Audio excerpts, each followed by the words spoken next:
Já imaginou, tipo, uma conspiração secreta pra mudar o resultado de uma eleição presidencial? Parece coisa de filme, né? Mas é isso que a gente vai mergulhar fundo hoje. A gente vai analisar documentos, mensagens, registros, tudo que pinta um quadro do que aconteceu nas eleições de 2022.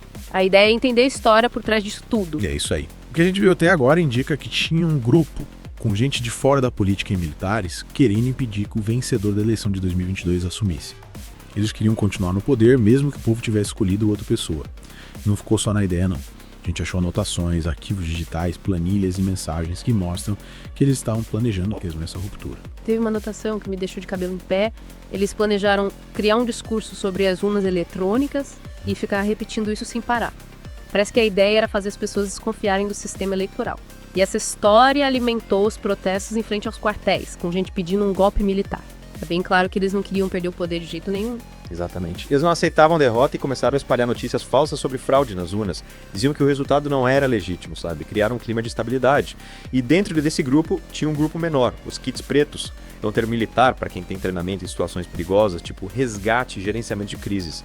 Parece que eles focavam em pressionar o comandante do exército e o alto comando. Eles escreviam cartas, incentivavam outros militares a tomar atitudes mais drásticas, tudo para impedir a posse do Lula e manter o Bolsonaro no poder. E eles não agiam só nos bastidores, eles também procuravam influenciadores digitais para espalhar suas ideias e aumentar a pressão. A coisa era séria. O ministro da Defesa da época teria apresentado um plano de golpe para os líderes militares, pedindo apoio em vez de tentar impedir.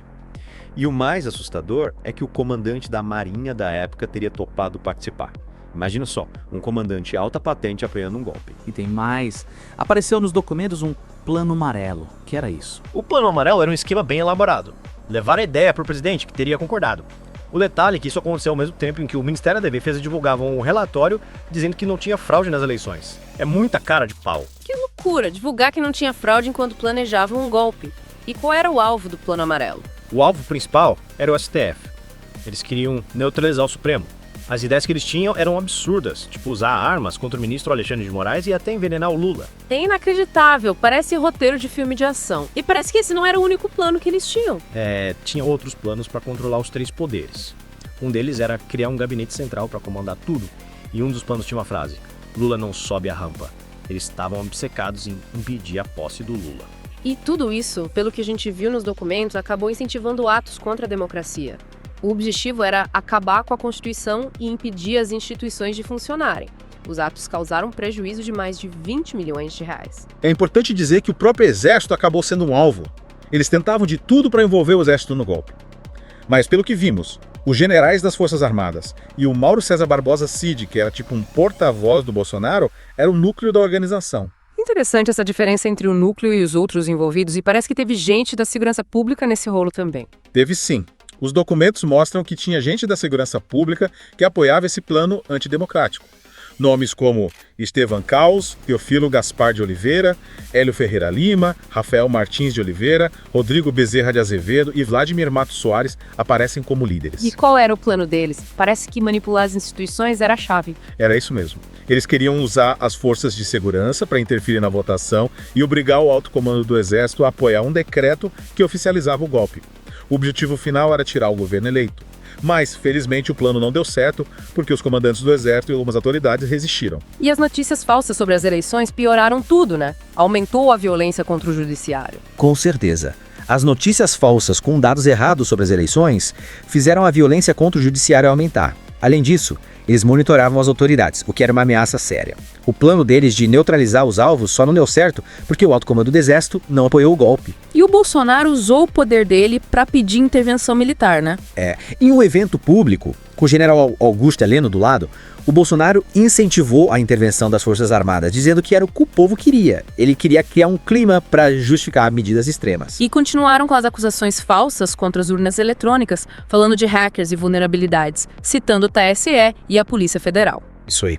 Nos discursos de 7 de setembro de 2021, os ataques ao TSE e ao STF aumentaram, com o Bolsonaro chamando os apoiadores para se manifestarem contra as instituições.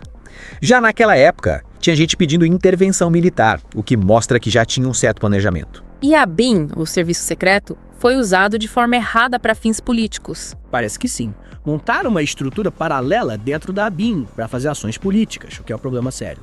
Essa estrutura tinha policiais federais e agentes de inteligência, liderados pelo Alexandre Ramagem Rodrigues, que era o diretor-geral. Para que servia essa estrutura paralela na ABIN? Parece que eles criavam notícias falsas, né? Eles faziam isso. Era um tipo de central de contra-informação. Usavam os recursos da ABIN para criar e espalhar notícias falsas contra os opositores. Eles também usavam sistemas não oficiais para esconder as ações contra os alvos mais importantes. Os documentos falam de algumas ações, como buscas no sistema FirstMe, quem fazia essas buscas e quem eram os alvos. João Carlos Gomes Rodrigues, que trabalhava com Marcela Araújo Bomevê, fazia as buscas no FirstMe. Eles fizeram centenas de buscas. Os alvos eram o João Willis, que era deputado, os filhos do Bolsonaro, o Renan e o Flávio, e até o ministro Alexandre de Moraes.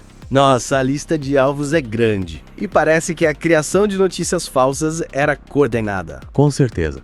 Eles se organizavam para criar e espalhar notícias falsas para atacar os ministros do STF, o Barroso e o Fux, e o sistema eleitoral.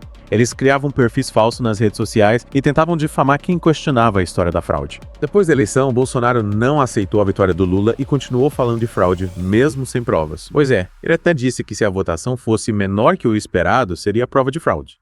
E acusou o Lula e outros presidentes da América do Sul de receber dinheiro do tráfico de drogas sem nenhuma prova. E ele continuou pressionando os militares para intervirem, mesmo depois do resultado. Sim, e os documentos mostram que eles tentaram colocar agentes da ABIN nas campanhas eleitorais para conseguir informações, mas não deu certo. Parece que tentaram manipular o relatório das Forças Armadas sobre as urnas eletrônicas também, atrasando a divulgação e mudando as conclusões.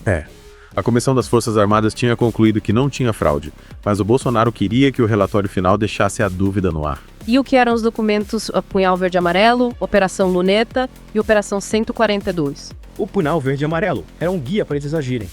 A Operação Olinta detalhava o passo a passo do golpe, com ações contra o STF.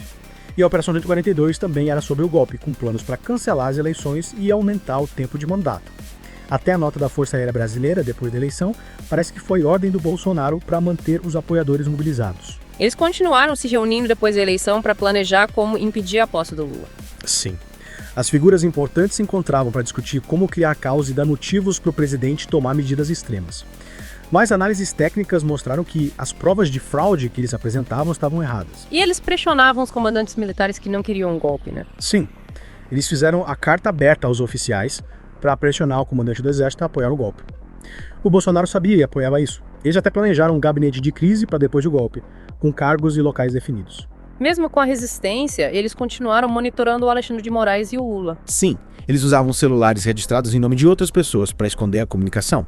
Monitoravam hotéis e coletavam informações sobre a segurança do Lula. Mário Fernandes e outros continuaram organizando as manifestações antidemocráticas. E a atuação da segurança pública no dia 8 de janeiro de 2023 é bem suspeita. Parece que alguns oficiais da segurança pública ignoraram os alertas sobre a possibilidade de violência nos atos. Talvez eles queriam criar um clima para justificar um estado de defesa e acharam um rascunho de decreto de estado de defesa na casa do Anderson Torres, que era ministro da Justiça. Assustador ver como tanta gente participou do plano para acabar com a democracia. Resumindo, os documentos mostram que tinha uma organização que queria impedir o resultado das eleições de 2022. Eles queriam ficar no poder de qualquer jeito, espalhando mentiras, pressionando as instituições e planejando um golpe militar. Essa história toda mostra como a democracia é frágil. É importante a gente ficar atento e defender a lei. Concordo. Essa análise levanta várias questões que precisam ser investigadas a fundo. E você que acompanhou a gente até aqui, esperamos que tenha entendido melhor tudo o que aconteceu. Não esquece de deixar o like e comentar no vídeo. Valeu por mergulhar com a gente nessa história.